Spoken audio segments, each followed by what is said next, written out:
오늘의 헤드라인입니다. 대구 경북 지역을 중심으로 코로나19 환자가 급증하고 있는 가운데 정부가 당분간 감염병 위기경보 수준을 경계로 유지하기로 했습니다. 정부는 그러나 심각 수준에 준해 감염병 대응에 임하고 있다며 범부처 차원에서 방역 작업에 나선 상태라고 강조했습니다. 정부가 코로나19 확진자가 집단 발생한 신천지 대구교회 교인을 전수조사하고 있습니다. 또 교회 측의 협조를 얻어 신도 전체에 대해 외출 금지와 격리를 요청했지만 아직 연락되지 않는 사람이 많아 우려가 커지고 있습니다. 해빙은 보통 바닷물이 얼면서 만들어진 얼음을 일컫는 말입니다. 지구 기후변화와 관련해 극지방의 해빙이 중요한 역할을 한다고 하는데요. 과학 본색에서 자세한 내용 알아봅니다. 광합성이란 엽록체를 가지고 있는 식물이 태양에너지를 화학에너지로 전환하는 과정입니다. 각종 기후변화와 화석연료 고갈로 대체에너지 자원을 찾기 위해 광합성을 모방한 인공광합성 기술이 주목받고 있는데요. 오늘 주민피플에서는 민병권 한국과학기술연구원 본부장과 함께 이야기 나눠보겠습니다.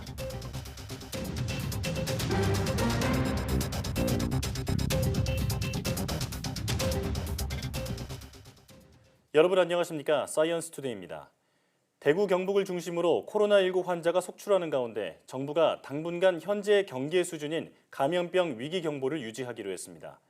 김강립 중앙사고수습본부 부본부장은 정례 브리핑에서 아직은 지역사회의 감염병 전파가 일부 지역에서 제한적으로 나타나고 있다며 이같이 밝혔습니다. 김 부본부장은 현재 감염병 예방법에 따르면 지역적인 전파가 이루어지고 있는 상황에서는 현 단계와 같은 경계 유지가 맞다고 설명했습니다. 감염병 위기경보는 관심, 주의, 경계 심각 등 4단계로 구분됩니다. 정부는 지난달 20일 국내에서 코로나19 첫 환자가 나오자 위기경보 수준을 관심에서 주의로 돌렸고 일주일 뒤 경계 수준으로 한 단계 더 상향 조정한 바 있습니다. 김 부본부장은 정부로서는 일찍이 경계 수준을 유지한다고 하더라도 심각 수준에 준해 감염병 대응에 임하고 있다면서 범부처 차원에서 방역 작업에 나선 상태라고 강조했습니다. 보건당국이 코로나19 확진자가 집단으로 발생한 신천지 대구교회 교인을 전수조사를 진행하고 있다고 밝혔습니다. 또 교회 측의 협조를 얻어 신도 전체에 대해 외출 금지와 격리를 요청하고 교인 명단 확보에도 나섰습니다. 정은경 중앙방역대책본부장은 지난 9일과 16일 31번 환자와 같은 시간과 공간에서 예배에 참석한 교인 1000여 명의 명단을 신천지 교회로부터 제공받았다며 이들은 일단 자가격리 조치하고 증상 발현 여부에 대한 전화조사를 진행하는 중이라고 말했습니다. 전문가들은 지역사회 감염이 시작됐다는 당국의 발표에 올 것이 왔다는 반응을 보이고 있습니다. 바이러스 봉쇄에 맞춰진 코로나19 대응 전략을 피해를 최소화하는 방향으로 전환해야 한다는 지적도 나오고 있습니다. 김진두 기자입니다. 확진 환자의 변화가 생긴 것은 29번 환자부터였습니다. 해외 위험 지역을 다녀오지도 확진자와 접촉하지도 않았는데 확진 판정을 받았습니다. 30번, 31번 환자도 마찬가지였고 이후 환자가 급증했습니다. 감염병 전문가들은 코로나19가 외부 유입 단계를 지나 지역사회 감염 단계로 접어들었다고 진단합니다. 중국에 대한 입국 제한 조치를 열어놓은 이상 올 것이 왔다는 겁니다. 이게 보면 계속 위험 요인들이 상존 있어 왔었기 때문에 그런 부분들이 이제 조금씩 계속은 이제 뭔가 이게 어딘가는 이제 전파되고 있었던 거예요. 따라서 방역 전략도 수정이 불가피해졌습니다. 전문가들은 우선 기저질환자, 고령자 등 취약계층은 환자를 빨리 찾아내고 치료해 사망자를 줄이는 전략이 필요하다고 주장했습니다. 환자가 급증하면서 의료기관별 업무 분담 체계 마련도 시급합니다. 감염학회는 경증 의심 환자의 선별 진료를 보건소로 이뤄내야 한다고 밝혔습니다. 의료기관 응급실은 일반 진료가 필요한 환자에서 코로나19를 감별하는 역할을 담당해 의료기관 내 전파를 차단해야 한다는 겁니다. 전문가들은 코로나19 사태가 새 국면에 접어든 만큼 대응 전략도 바이러스 봉쇄에서 피해 최소화로 전환돼야 한다고 지적했습니다. YTN 김인우입니다. 대구에서 처음 확진된 31번째 환자가 의사의 코로나19 검사 권유를 2차례 거부한 것으로 알려져 논란이 되고 있습니다. 그때 검사를 받았더라면 무더기 감염을 줄일 수 있었을 텐데요. 아쉬운 대목입니다. 김종규 기자입니다. 31번 환자는 교통사고를 당한 뒤 지난 7일 대구 수성구의 새로난 한방병원에 입원합니다. 다음 날 인후통, 오한 등 의심 증상을 보였지만 31번 환자는 병원의 코로나19 검사 권유를 거부했습니다. 31번째 환자분께서는 본인은 그 해외를 다녀오지 않으셨고 또 증상이 이제 상당히 경증이다 보니까 이 코로나19의 가능성이 높다라고 보진 않으셨던 것 같습니다. 일주일 정도 지난 15일 31번 환자의 컴퓨터 단층 촬영 검사에서 폐렴 증상이 확인됐습니다. 병원 측은 다시 코로나19 검사를 권유했지만 또 검사를 받지 않았습니다. 이틀 뒤인 17일에야 퇴원하고서 수성구 보건소를 찾았습니다. 처음 검사 권유를 받은 지 열흘이 지난 시점인데 그때에서야 확진 판정을 받고 격리됐습니다. 그동안 2번을 다녀간 신천지 대구교회에서 31번 환자와 접촉한 사람들이 무더기로 감염된 사실이 확인됐습니다. 하지만 이 환자가 의사의 권고를 거부했다고 처벌할 수도 없습니다. 이 경우는 감염병 환자라는 것을 강력히 의심해야 되고 이런 조치를 하는 거는 의료기관은 할 수는 없고요. 시장군수구청장이 할 수 있는 그런 조치여서 의사의 권유대로 31번 환자가 검사를 받아 조기에 발견, 격리됐다면 무더기 감염이 줄었을 것이란 탄식이 뒤늦게 나오고 있습니다. YTN 김유균입니다. 국내 코로나19 환자가 50명을 훌쩍 넘어서 이들을 치료할 병상 부족 사태가 발생할지 우려됩니다. 현재 국가지정 입원치료 병상을 운영하는 의료기관은 전국 29곳이며 음압병실은 161곳, 병상은 198개에 불과합니다. 지역 거점병원과 민간 의료기관 등이 보유한 음압병상까지 합해도 지난해 12월 기준 755개 병실, 1,027개 병상에 그칩니다. 31번 환자를 시작으로 대구 경북 지역에서 환자가 대거 발생하면서 일부 병원에서는 벌써 병상 부족 상황이 벌어지고 있습니다.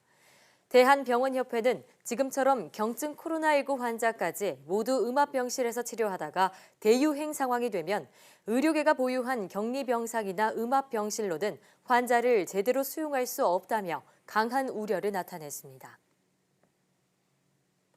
방역대책본부는 감염병 감시 대상을 정하는 사례 정의를 6번째 수정하며 해외여행을 다녀오지 않았더라도 의사가 코로나19 감염을 의심할 경우 적극적으로 검사를 실시하기로 했습니다.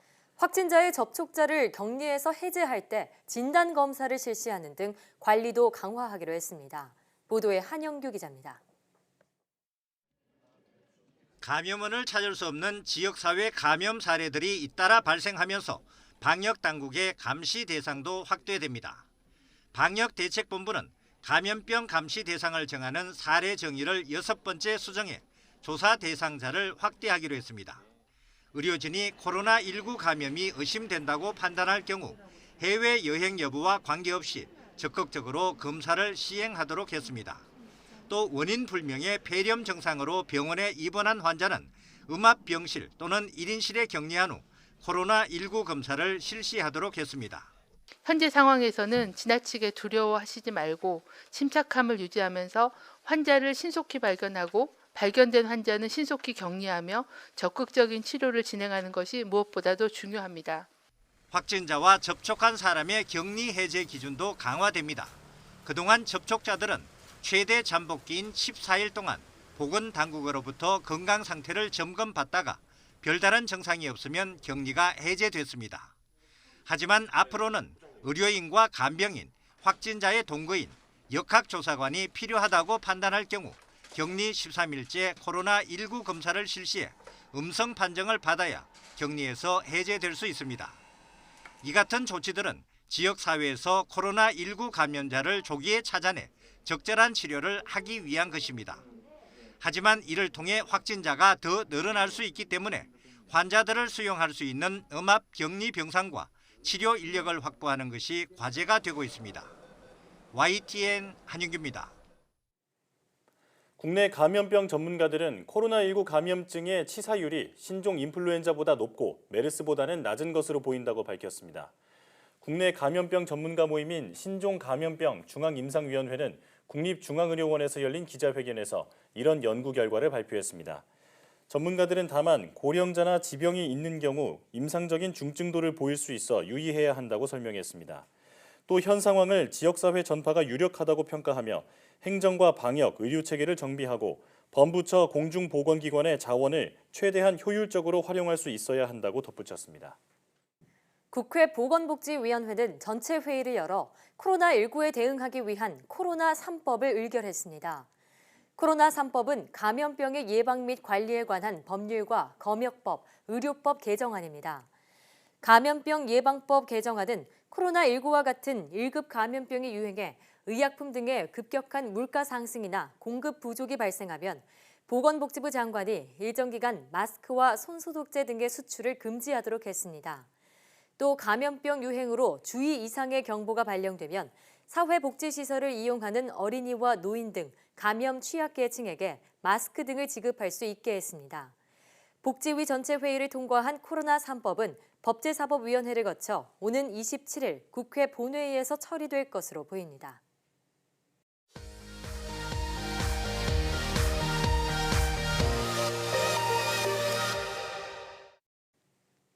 화제의 뉴스를 골라 과학기자의 시선으로 분석하는 과학 본색 시간입니다. 오늘은 이동은 기자와 함께합니다. 어서 오세요. 안녕하세요. 네, 오늘 어떤 소식 준비하셨나요? 네, 우리가 지구의 기후 변화와 관련해서 극지방의 해빙이 중요한 역할을 한다. 네. 이런 이야기 아마 많이 들어보셨을 겁니다. 오늘 이 해빙과 관련한 이야기를 좀 나눠볼까 합니다. 네, 이 해빙이라면 말 그대로 바다의 얼음을 뜻하는 네, 건데 바다 위에 떠 있는 얼음이 어떻게 중요하다는 거죠? 네, 뭐 보통 이 바닷물이 얼면서 만들어진 얼음을 모두 이 해빙이라고 말하는데요. 이 해빙이 기후 변화 연구에서는 늘 화두가 되고 있습니다. 이 최근에 남극 해빙과 이산화탄소의 관계를 확인한 연구 결과가 나와서 또 주목을 받기도 했는데 예. 저희도 뭐 보도로 전해드렸었죠. 네, 그렇죠. 그렇습니다. 이 남극의 해빙이 빙하기의 지구 기온을 더 춥게 만들었다 이런 네. 내용이었는데요. 자세히 전해주시죠. 네, 뭐 지구상에는 이 빙하기와 간빙기가 주기적으로 나타납니다. 이 약 2만 1000년 전에 마지막으로 이 빙하기가 나타났고요. 지금 우리가 이 살고 있는 간빙기가 돌아오게 된 겁니다. 네. 지난 한 80만 년 정도 동안 이런 빙하기와 간빙기는 8번 정도 반복되면서 이 번갈아 나타났는데요. 네. 빙하기 때는 보통 지구 전체의 온도가 평균 6도 정도 떨어진다고 합니다. 예. 중요한 점은 이렇게 이 온도가 변할 때마다 대기 중에 이산화탄소 농도도 같이 변한 것으로 관찰이 된 건데 네. 빙하기 때는 이산화탄소 농도가 간빙기 때보다 80에서 100 ppm까지도 더 낮았다고 합니다. 근데 우리가 여기서 좀 생각을 해보면 인간 활동으로 인해서 인위적인 이산화탄소가 증가하기 시작한 것은 이 산업혁명 이후거든요. 네. 그렇게 따지면 이 빙하기와 비교했을 때는 아주 최근이라고 볼 수 그렇죠. 있겠죠. 그러니까 이 과거 빙하기 때는 이런 인위적인 이산화탄소도 없었고요. 또 땅도 대부분 얼음으로 덮여 있었기 때문에 식물이라든가 이 토양이 이산화탄소를 저장하는 것도 힘들었다는 얘기가 됩니다. 예. 결국은 그때 있었던 이 바다가 지금보다 더 많은 탄소를 저장했다 이렇게 볼 수 있는 거죠. 네, 이 말씀하신 내용을 종합하면 빙하기는 지구 기온이 낮아서 빙하가 확장된 시기를 말하고 그리고 네. 간빙기는 지금처럼 기온이 온화한 시기를 말하는데 네. 이 빙하기에 바다가 이산화탄소를 더 많이 저장하고 있었다는 게 상당히 흥미로운데요. 네. 왜 이런 현상이 나타난 건가요? 네, 그래서 이번에 이 연구팀이 밝혀낸 것이 바로 그 부분인데요. 우선 이 연구팀은 기후 모형을 가지고 8번의 빙하기와 간빙기가 나타났던 지난 78만 4천 년 동안의 기후를 이 분석을 해봤습니다. 네. 기존에는 보통 이 가장 마지막 빙하기를 중심으로 연구가 이루어졌었는데 이걸 조금 더 확대를 해본 거죠. 우선 이 해빙이 만들어지면 물이 얼면서 남겨진 바닷물은 이 상대적으로 아주 농도가 높은 훨씬 짠 염수가 됩니다. 네. 그러면 이렇게 차갑고 염분이 높은 물은 밀도가 크기 때문에 이 밑으로 가라앉게 되는데요. 이걸 우리가 남극 심층수라고 부릅니다. 예. 보통 이 남극 심층수는 대기에 있는 탄소량의 60배에 달하는 탄소를 아주 많이 저장을 하고 아, 있는데 네. 아래에 있던 이 심층수가 표면으로 떠오르게 되면 탄소를 공기 중으로 내뿜는 그런 과정들이 원래는 반복이 돼야 됩니다. 네. 그런데 이 빙하기에는 얼음이 훨씬 더 크고 두꺼워지면서 바다의 대부분을 덮고 있으니까 이 심층수가 얼음 아래까지밖에 올라오지 못하고 예. 표면으로 떠오르지 못하는 거죠. 그렇네요. 그러니까 한마디로 이 해빙이 이산화탄소의 방출을 막아주는 역할을 해왔다. 이렇게 보면 되는 겁니다. 예. 네, 그러니까 대기 중으로 탄소를 내뿜으려고 하는 이 남극의 심층수를 네. 이 해빙이 막는 일종의 막의 역할을 네. 했다 이렇게 볼 수 있겠네요. 그렇죠. 또 이 심층수와 중간층에 있는 바닷물 사이에는 밀도차가 생기게 되는데요. 네. 이런 밀도차가 커지게 되면 이 서로 이 층 간에 탄소 교환이 줄어들게 됩니다. 네. 그러니까 이 많은 양의 탄소가 더 이 심해에 저장되게 되고 밖으로 올라올 수 없고 밖으로 방출되지 못하면서 대기 중의 이산화탄소 농도는 더 감소하게 되는 거죠. 예. 거기다가 이 이산화탄소 자체가 우리가 온실기체라고 부르잖아요. 네. 온실기체가 대기에 적게 있다는 것은 공기를 더 차갑게 만든다는 뜻이 되니까요. 이런 현상이 결국은 이 총체적으로 빙하기의 온도를 낮추는데 영향을 줬다 이렇게 볼 수 있는 거죠. 네. 네. 그렇다면 이런 해빙이 빙하기를 불러왔다 이렇게 볼 수 있을까요? 빙하기를 촉발했다 이렇게 보기는 좀 어렵고요. 빙하기를 증폭했다, 증폭시켰다. 가속화했다 정도로. 그렇죠. 네. 이렇게는 말할 수 있을 것 같은데 이 앞서 빙하기 때 우리가 대기 중 이산화탄소 농도가 간빙기 때보다는 한 80 ppm 정도 낮았다 이렇게 얘기를 했는데 이 가운데 절반 정도인 한 40 ppm 정도는 이 해빙이 예. 가둬놨기 때문에 이 해빙의 영향을 받은 것이다 이렇게 확인이 된 겁니다. 그렇군요. 자, 지금은 빙하기가 아니라 간빙기잖아요. 네. 이렇게 해빙의 역할을 알게 된 게 지금 우리에게 어떤 의미를 갖고 있을까요? 우선 이 지구상에 인위적인 이산화탄소가 나타나기 전에, 그러니까 뭐 산업혁명 이전에 이 앞서 말씀드린 대로 대기 중의 이산화탄소 농도가 280 ppm 정도였습니다. 그런데 지금은 우리가 평균 400 ppm 이상으로 보고 있거든요. 그러니까 한 120 ppm 정도가 늘어난 건데 그러네요. 만약에 이 이산화탄소가 지금까지 전부 대기 중으로만 방출이 되어 왔다면 아마 현재의 지구 온도는 훨씬 더 지금보다 높았겠죠. 높았을 겁니다. 네. 네. 그런데 이렇게 뭐 바다라든가 육지 또 식생들에 의해서 흡수되는 이산화탄소가 있기 때문에 그나마 이 지금의 기온을 유지하게 되는 건데 그래서 이 많은 이산화탄소가 어디로 흡수되고 어디에 저장되는지 네. 이런 게 굉장히 중요합니다. 근데 네. 이걸 이해를 하려면 기본적으로 이 탄소 순환 과정, 자연 상태 그대로의 어떤 탄소 순환 과정을 아는 것이 중요하겠죠. 네. 그런데 이런 이 지구의 기온 변화나 대기 중 탄소 변화의 비밀을 간직한 게 바로 이 빙하기 그리고 간빙기인 거고요. 예. 전문가들이 이번에 이 해빙이 이런 기후 변화에 영향을 줬다 이런 사실을 확인하게 되면서 아마도 이 또 다른 실마리가 하나 풀리지 않았나 네. 이렇게 보고 있습니다. 네. 해빙이 지구의 기후 변화를 이해하는 데 중요한 열쇠가 된 거였군요. 그렇죠. 그런데 최근 지구 기온이 계속해서 높아지면서 빙하와 해빙이 줄어들고 있잖아요. 네, 그렇습니다. 뭐 남극 같은 경우엔 해빙 면적이 점점 줄어들어서 지난해에는 이 1979년에 첫 관측을 시작한 이후로 가장 작은 면적을 기록하기도 했습니다. 네. 뭐 특히 남극 같은 경우에는 이 해빙이 굉장히 중요한데요. 얼음 자체가 생태계의 중심이기 때문입니다. 예. 바다의 얼음 밑에는 보통 이 뭐 크릴이라든가 규조류 같은 것들이 많이 사는데 이게 남극 생물들의 주요 먹이가 됩니다. 또 이 얼음이 얼마나 있는지에 따라서 해양 생물들의 생사에도 영향을 줄 수가 있는데 맞습니다. 네, 예를 들어 뭐 새끼 물범 같은 경우는 일정 기간 얼음 위에서 생활을 해야 되는데 이 얼음이 없으면 성장을 할 수가 없고요. 예. 또 뭐 황제 펭귄도 최근에 이 문제가 된 적이 있었는데 얼음 위에서 알을 낳고 기르는 이 습성이 있는데 이렇게 바다의 얼음이 너무 빨리 녹아버리면 제대로 이 자랄 수가 없게 되는 거죠. 예. 그렇군요. 결국은 이런 해빙의 변화가 전 지구의 기후는 물론이고 생태계 전반에도 영향을 주기 때문에 그만큼 우리가 주목하고 연구하는 대상이 될 수밖에 없습니다. 네. 남극에서 기온이 영상 20도가 넘어가면서 눈이 녹아서 진흙을 뒤집어 쓴 그런 펭귄들의 네. 사진을 얼마 전에 봤는데요. 정말 이대로라면 우리가 동물을 사진 속으로만 볼 수도 있겠다 이런 생각도 듭니다. 오늘 말씀 잘 들었습니다.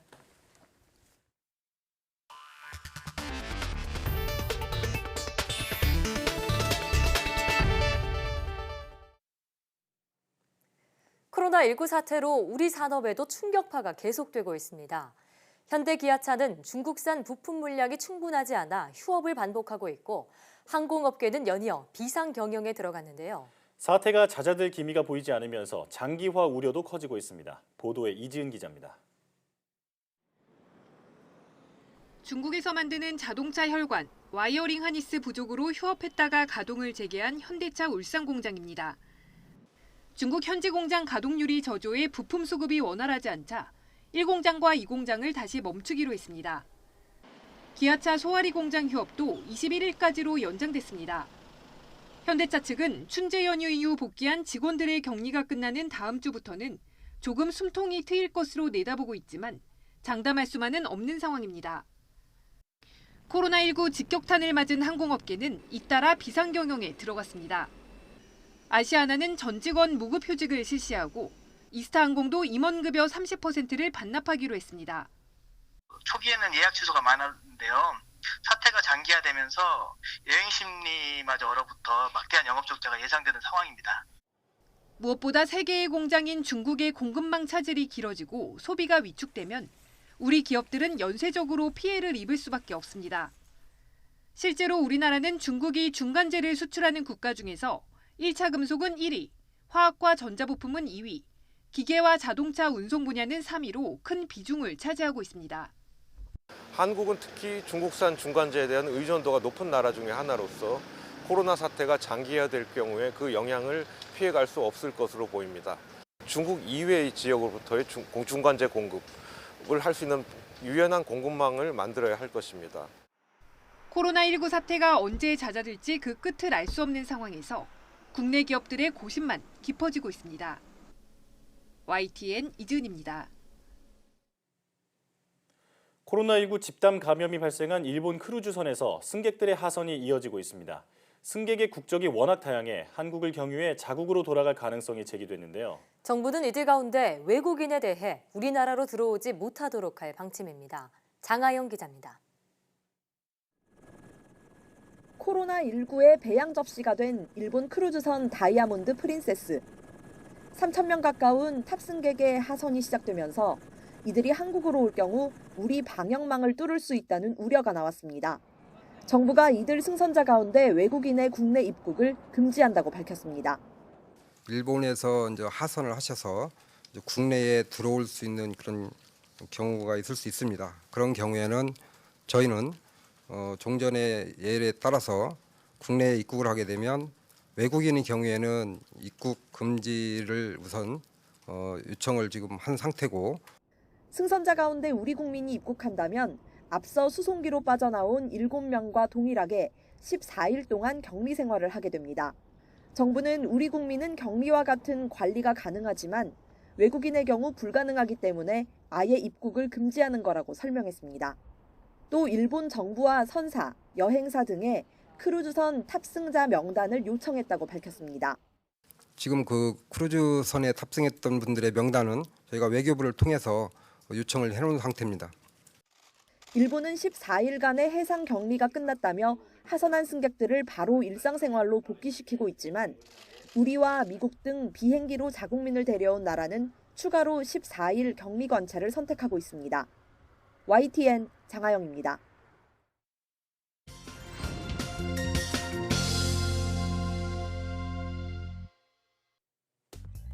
과학에 대한 모든 궁금증을 퀴즈로 풀어보는 과학 백문백답 시간입니다.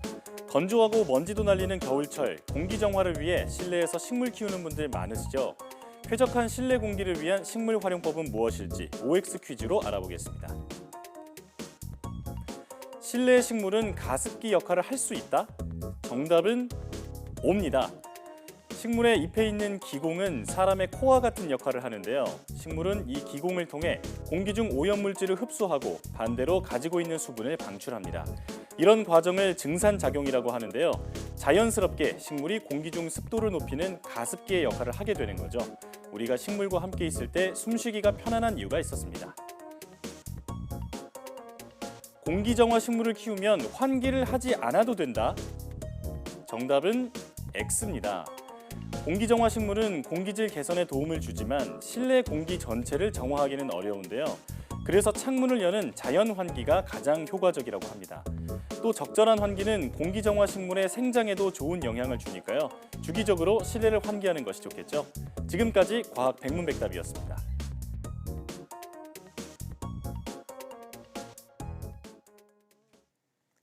차량 호출 서비스 타다가 합법적인 렌터카 서비스라는 법원의 첫 판단이 나왔습니다.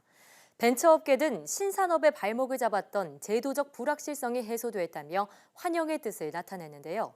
택시업계는 여전히 거세게 반발하고 있어 넘어야 할 산이 아직 많아 보입니다. 보도에 김태민 기자입니다. 법원으로부터 합법성을 인정받아 탄력을 받게 된 타다. 이번 판결로 벤처업계에도 고무적인 분위기가 감돌고 있습니다. 그동안 혁신 서비스 산업의 걸림돌이 되어온 제도적 불확실성이 해결된 사례가 나왔기 때문입니다. 이에 따라 교착 상태에 머물던 모빌리티 시장도 앞으로 더욱 확대될 거란 전망이 나오고 있습니다. 타다 서비스에 대한 법원의 무죄 판결에 대해 벤처업계는 적극 환영합니다. 혁신기업의 서비스를 위협으로 판단한다면 현행 포지티브 규제 환경하에서 신산업 창업은 불가능하다는 업계 우려가 반영된 결과로 보여집니다. 재계 역시 소비자의 선택권이 유지될 수 있어 다행이라며 더 많은 혁신 서비스가 나올 수 있도록 정부와 국회가 해법을 고민해달라고 당부했습니다. 하지만 아직 넘어야 할 산도 많습니다. 우선 여전히 거세게 반발하는 택시업계를 달랠 수 있는 상생 방안이 시급합니다. 멀쩡한 택시기사들은 모든 걸 검사받고 통제받으면서 택시 요금도 수십 년 만에 올리고 하는데 타다는 아무 통제 없이 자기 멋대로 요금 책정하고 자기 멋대로 신고하고. 또 현재 국회 법사위에 계류 중인 이른바 타다금지법도 사업의 잠재적 위험 요소로 꼽히고 있습니다.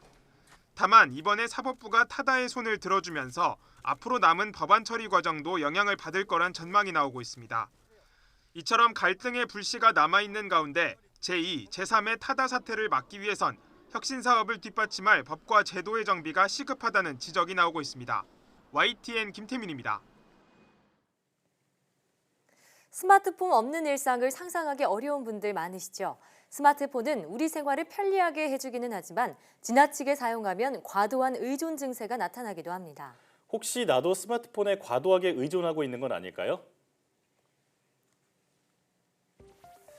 자, 우선 스마트폰 사용에 대한 통제력을 잃었거나 스마트폰으로 인해 대인관계 혹은 건강, 일상생활에 심각한 문제가 생겨나기 시작하면 스마트폰 과의존 고위험군으로 볼 수 있습니다. 이 정도까지는 아니더라도 스마트폰 사용에 대한 조절력이 약해지거나 스마트폰 사용으로 인해 대인관계 등의 문제가 나타나기 시작한다면 잠재적인 위험군으로 볼 수 있습니다. 이런 증상이 발견되는 사람들을 통틀어 스마트폰 과의존 위험군으로 지칭하는데요. 그렇다면 우리 주변에는 얼마나 많은 사람들이 여기에 해당할까요? 예상했던 대로 스마트폰에 과도하게 의존하는 사람들은 매년 늘었습니다. 지난해 과의존 위험군은 20%로 전년 대비 0.9%포인트 증가했는데요. 청소년은 여전히 전 연령대에서 과의존 위험군이 가장 높은 집단으로 나타났고 성인과 60대 과의존 위험군도 매년 증가 추세를 유지하고 있네요. 특히 유아동의 과의존 위험군이 가장 큰 폭으로 늘어 우려스럽습니다. 그렇다면 이 과의존을 해소할 방안은 없을까요? 스마트폰을 대체할 여가 활동에 활용하거나 주변의 도움을 받는 것도 해결책이 될 수 있을 것으로 보입니다. 정부도 전국 17개 시도에서 스마트 쉼센터를 운영해 이곳에서 예방교육과 전문 상담을 더 강화해 나간다고 하는데요. 과유불급, 뭐든 지나치면 해로운 법이죠. 스마트폰을 현명하게 사용하려는 노력이야말로 이제는 필수가 된 것 같습니다. 현대기아차가 도로와 교통 상황을 스스로 파악하고 미리 기어 단수를 바꿔주는 ICT 커넥티드 변속 기술을 세계 최초로 개발했습니다. 이 시스템은 3차원 내비게이션과 카메라, 레이더 등 ICT 기기들이 보내는 신호를 종합해 변속기를 제어하는 기술로 개발 과정에서 40건의 핵심 특허가 출원됐습니다. 현대기아차는 앞으로 나올 신차에 이 기술을 적용할 예정이라며 통신 기술을 기반으로 더욱 지능화된 변속 시스템을 발전시켜 나가겠다고 설명했습니다.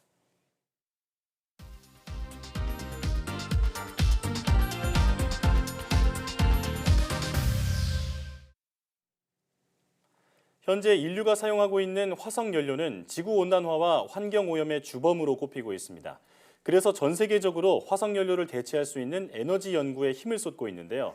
그중 강력한 태양에너지를 사용해 식물의 광합성 작용을 모방한 인공광합성 기술이 주목받고 있습니다.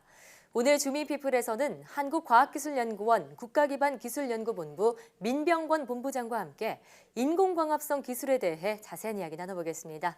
어서 오세요. 네, 안녕하세요. 네, 반갑습니다. 자, 식물은 태양빛을 받고 광합성 작용을 하면서 에너지를 얻죠. 네. 자, 이런 광합성 작용을 모방을 해서 인공광합성 기술을 연구 중이라고 들었는데요. 인공광합성 좀 생소합니다. 자세히 알려주시죠. 네, 자연에서는 엽록체를 가진 식물의 나뭇잎이 햇빛을 이용해서 이산화탄소와 물로부터 영양분이 되는 이제 탄화수소 화합물, 즉 포도당을 생산하는 광합성 작용을 하는데요. 네. 이런 인공광합성은 식물의 이런 특성을 모방한 기술이라고 할 수가 있습니다. 네. 예, 인공적으로 광합성을 일으켜서 기후 변화를 초래하고 있는 이산화탄소를 우리 화학 산업 전반에 필요한 고부가 가치 화학 원료로 바꿔주는 친환경 기술이라고 할 수 있겠습니다. 그렇군요. 이 식물의 광합성 작용을 모방해서 인공적인 광합성 작용을 할 수 있다는 게 정말 놀랍습니다.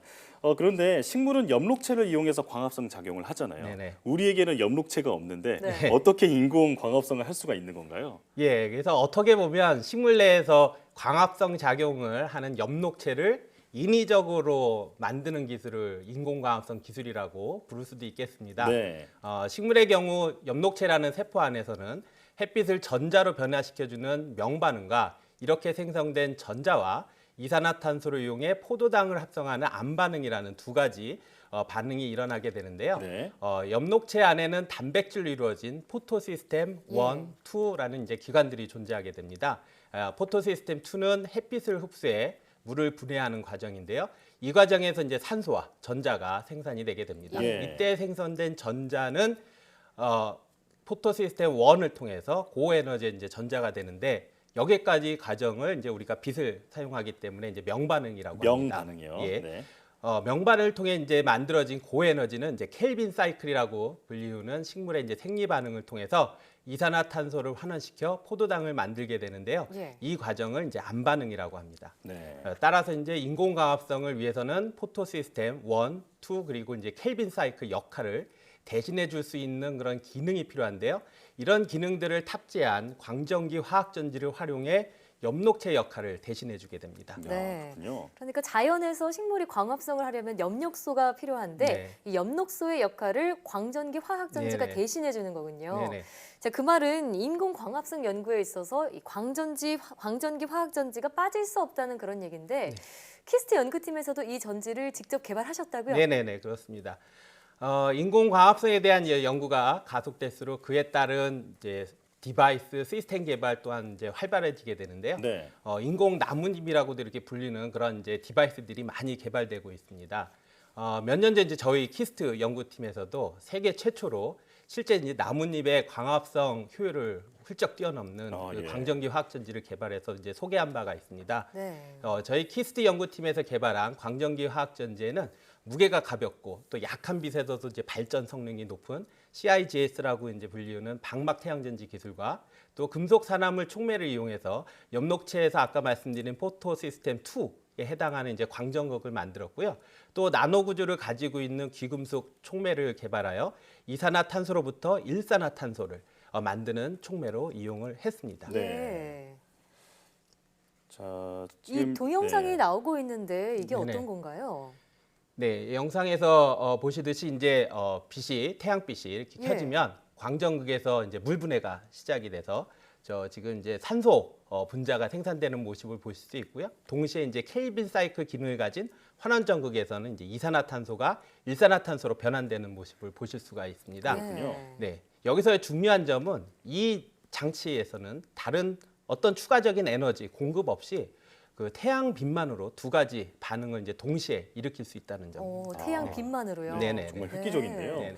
그러니까 정리하자면 인공 나뭇잎을 이용해서 이산화탄소를 일산화탄소로 바꾸는데 또 성공을 했다라고 볼 수가 있을 것 같은데. 네네, 맞습니다. 네. 네. 그럼 이런 광전기 화학 전지를 이용하면 또 다른 물질을 만들 수 있을 것 같거든요. 네네네. 어떤 게 있나요? 네, 식물은 이제 광합성을 통해서 본인들의 영양분이 이제 포도당을 만들어서 이용을 하지만 이제 인공광합성에서는 이산화탄소를 일차적으로 간단한 이제 기초 화학 원료로 변환시키는 연구를 이제 가장 많이 하고 있습니다. 예.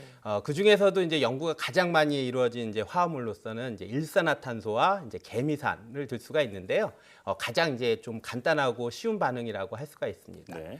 먼저 이제 일산화탄소는 합성가스라고도 해서 메탄올이나 에틸렌과 같은 이제 다양한 화학물질을 만드는데 이제 중요한 원료이고요. 또 개미산의 경우는 앞으로 연료전지 이제 원료가 될 수 있는 중요한 화학 물질이라고 할 수가 있겠습니다. 네. 또한 에틸렌, 에탄올 같은 이제 조금 더 복잡한 화학 원료를 생산하는 기술도 최근 많이 발전하고 있는 추세입니다. 네. 이런 물질들은 우리가 이제 플라스틱을 만드는 원료로도 네. 사용할 수 있는 아주 중요한 물질이라고 할 수 있겠습니다. 예.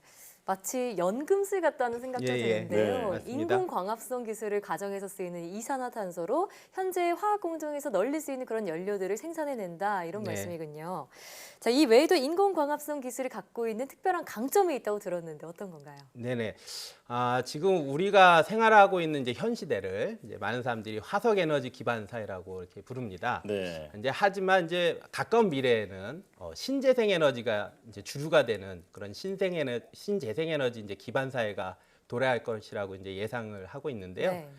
그런데 이제 사실 신재생 에너지에도 좀 큰 약점이 하나 있습니다. 그게 바로 이제 에너지의 불균일성인데요. 예를 들어서 흐린 날하고 이제 맑은 날에 이제 태양 에너지 크기가 다르겠죠. 네. 네. 저희가 다르다는 걸 이제 쉽게 알 수가 있는데요. 그래서 인공광합성은 이러한 재생 에너지를 이제 화학 에너지로 저장하는 기능을 가지고 있어서 재생 에너지가 가지고 있는 이런 불균일성을 보완할 수가 있습니다. 네. 더욱이 이제 우리는 인공광합성을 통해서 지금까지는 이제 화석 연료에서만 얻을 수 있었던 그런 이제 다양한 기초 화학 원료들을 생산할 수가 있어서 우리나라를 비롯해 세계 미래 화학 산업을 위해서는 꼭 필요한 기술이라고 말씀드릴 수 있겠습니다. 네. 그러니까 에너지 저장을 통해서 신재생 에너지의 불균일성을 보완하는 네네. 기술이라고 네. 볼 수가 있겠군요. 자, 그렇다면 앞으로 많은 분야에 큰 도움을 줄 수 있을 것 같은데 상용화까지는 네. 얼마나 기다려야 할까요? 네. 사실 이제 인공광합성 기술은 에너지 환경분의 이제 꿈의 기술이라고 이렇게 불리고 있습니다. 이제 그만큼 구현하기는 쉽지 않지만 구현이 된다면 이제 막대한 이제 파급 효과가 예상된다고 생각할 수가 있는데요. 네. 그런 이유로 이제 2017년 중국에서 열린 다보스 포럼에서는 이제 세상을 바꿀 수 있는 10대 기술로도 소개가 된 바가 있습니다. 예. 이런 이유로 이제 전 세계적으로 아주 원천 기술을 확보하기 위해서 그 경쟁을 하면서 이제 연구가 진행되고 있는데 우리나라도 지속적인 연구 개발을 한다면 생각보다 빨리 상용화를 할 수 있지 않을까 이렇게 예. 생각을 하고 있고요. 특히 이제 가장 좀 약점이라고 할 수 있는 그 현재 그 화석 연료로부터 만들어지는 이제 화학 원료들과 이제 비교하면 이 경제성이 좀 떨어진다. 이런 예. 이제 문제점은 광전기 화학 전지의 이제 양쪽 반응, 아까 제가 말씀드렸는데 산화 반응과 이제 환원 반응 모두에서 우리가 고부가 화학 원료를 만들 수만 있다면 경제성을 또한 확보할 수 있다라는 네. 이제 저희의 최신 연구 결과가 있기 때문에 저는 뭐 기술의 상용화를 상당히 낙관적으로 보고 있습니다. 기대가 되네요. 이 취약점에 대한 연구도 꾸준히 이루어지길 네. 기대해 보겠습니다. 자, 그럼 마지막으로 앞으로의 목표 짧게 한마디 들어볼 수 있을까요? 저는 이제 미래 사회의 주 에너지 형태가 이제 전기 에너지가 될 거라고 이제 생각을 하고 있고요. 네. 뭐 당장 저희가 보듯이 내연기관 자동차가 이제 전기 자동차로 이렇게 빠르게 바뀌고 있지 않습니까? 같은 맥락에서 현재 이제 열화학 공정으로 만들어지는 이제 많은 화학 물질 또는 이제 정밀화학 제품들이 미래에는 이제 정규화학 공정을 통해서 생산될 거라고 이렇게 생각을 하고 있습니다. 네. 이러한 이제 분야를 저희는 이제 이케미칼이라는 그런 이제 분야로 부르고 있는데 인공광합성 기술도 이제 이케미칼 기술의 이제 일부라고 할 수가 있습니다. 따라서 이제 미래 화학 산업에서 경쟁력을 확보하려면 지금부터 이제 원천 기술 확보를 위한 노력을 해야 하고요. 이를 위해서 장기적 안목의 국가적인 지원이 필요하다라고 생각을 합니다. 예. 현재 이제 우리나라에는 저와 비슷한 생각을 가지고 있는 젊고 유능한 이제 과학자들, 연구자들이 이제 많이 계신데요. 저는 이제 기회가 된다면 이분들과 함께 이케미칼 또는 이제 인공광합성 기술을 세계적으로 선도하는데 큰 기여를 해보고 싶습니다. 네, 자신감이 많이 네. 느껴지네요. 그러네요. 오늘 말씀을 들어보니까 정말 무에서 유를 창조하는 네. 세상을 바꿀 기술이라는 생각이 듭니다. 화석 연료를 대체할 날이 머지 않은 것 같은데 하루빨리 기술이 상용화됐으면 좋겠습니다. 네. 오늘 말씀 잘 들었습니다. 고맙습니다. 감사합니다.